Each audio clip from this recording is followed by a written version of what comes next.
All right, today we're jumping into the grand finale of Genesis. And look, this isn't just about tying up loose ends. We're talking about the powerful, sweeping conclusion to one of the most epic family sagas ever told. So I want you to think about this for a second. How do you actually conclude an epic story? I mean, you've got generations of drama, promises, conflict. How do you possibly wrap all that up in a way that feels satisfying? Well, Genesis does it in a pretty fascinating way. Okay, so let's get into it. What's so cool about these final chapters is that they're actually weaving together two different endings at the same time. On one hand, you've got the really personal, emotional finale for Joseph's story, right? He finally gets to reunite with his father, Jacob. But at the exact same time, we're seeing the conclusion of Jacob's story, and his is all about the bigger picture, securing the legacy and the future of an entire nation. It's a brilliant piece of storytelling. All right, so the stage is set. Jacob, who you'll remember is also called Israel, he knows his long-lost son Joseph is alive. And he's getting ready to move his entire family, the whole clan, to Egypt just to survive this devastating famine.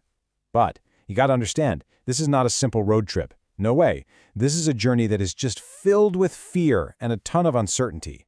And check out where he stops, Beersheba. This location is super significant. Why? Because it's the southern border of the Promised Land.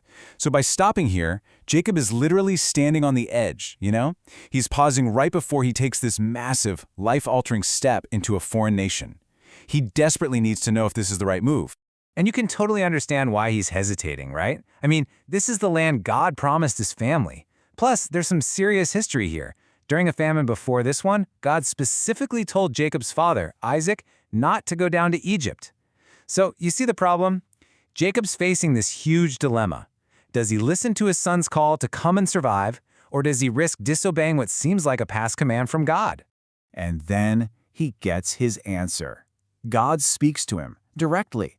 Do not be afraid. Wow, I mean, that is the ultimate reassurance, isn't it? God doesn't just give him permission. He promises to go with him and, this is so crucial, to bring his descendants back again. That promise, that he wouldn't be alone and that his family would return, that was exactly what Jacob needed to hear. So, with that divine green light, Jacob and his whole clan make the journey to Egypt, and this sets the stage for a reunion that has been decades, literally decades, in the making. Now, the text is super specific about how many people went down to Egypt. We're told it was 70 of Jacob's direct family members. And trust me, this is not just some random head count. That number, 70, is a big deal. So why is 70 so important? Well, theologically, this number is massive. In the Bible, it often represents completeness, a kind of divine perfection. And in this case, it means the entire family made it. Not a single person was left behind. Think about it. This group of 70 is like the seed for an entire nation. The fathers of all 12 tribes are right there, together, preserved and protected, ready to grow into that great nation God had promised. Now Joseph, he's not just a loving brother, he is a brilliant strategist. He doesn't just throw open the doors and say, "Welcome." No, he's got a plan to make sure his family survives long term. And it all starts with him telling his brothers exactly what to say to Pharaoh about their job. And this move is it's pure genius. It shows Joseph's incredible wisdom. So why shepherds? Well, get this. Being a shepherd was an occupation that the Egyptians found, well, kind of detestable. But this wasn't about shaming his family. Not at all. It was a brilliant political and cultural strategy. Because they were shepherds, the Egyptians would want to keep them separate. That meant they'd give them their own land, the super fertile land of Goshen, where they could thrive on their own terms, without getting absorbed into Egyptian culture and losing their unique identity and faith. So clever. So this clever positioning of his family, it sets the stage for one of the most incredible scenes in the entire book of Genesis. You've got this meeting between Jacob, an old nomadic shepherd, and Pharaoh, the divine king of what was then the most powerful empire on earth. The contrast is just amazing. I mean, on the surface, you think you know how this is going to go, right? The power dynamic seems totally obvious. One guy's a king, the other's just a guest in his land. But the story flips that expectation completely on its head. The text just states it so simply, almost matter-of-factly, but the implication is absolutely staggering. It says, "And Jacob blessed Pharaoh." Wait, what? This elderly immigrant blesses the mighty Pharaoh? What in the world is going on here? Okay, here's the key to understanding this. You have to know this ancient principle. The greater always blesses the lesser. So in this moment, Jacob isn't just some old guy. He is the living, breathing carrier of God's covenant promise, a promise that was ultimately meant for all nations. By blessing Pharaoh, Jacob is demonstrating a spiritual authority that is higher than any earthly power. It's a quiet moment, but it's a profound statement about where true power really comes from. Okay, so now the camera kind of pans back to Joseph, but this time the focus is on his role as the guy who saved an entire civilization. Joseph's plan for dealing with the famine unfolds in these really clear stages. So first, as things get worse, people use all their money to buy grain. Okay, that makes sense. Then the money runs out, so they start trading their livestock.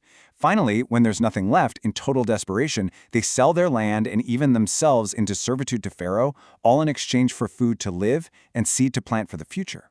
Now, to us today, this might sound incredibly harsh, but you have to remember, this was a crisis of sheer survival. And check out how the people themselves react. They don't see Joseph as some guy taking advantage of them. No, they see him as their savior. They literally say, "You have saved our lives." He created a system that let them survive, something that was absolutely unthinkable. They willingly went along with it, because what was the alternative? Starvation. Joseph's wisdom literally preserved the entire nation. All right, and that brings us to Jacob's final days. I mean, think about it. He's been in Egypt for 17 years. His family is thriving, they're safe, they're successful.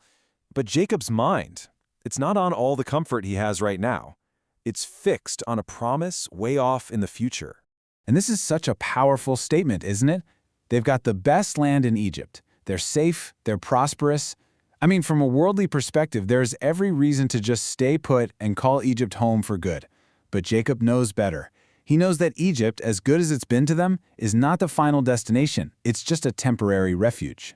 So he makes Joseph swear this solemn oath. He says, "Do not bury me in Egypt." He insists that his body be taken all the way back to Canaan to be buried in the family tomb.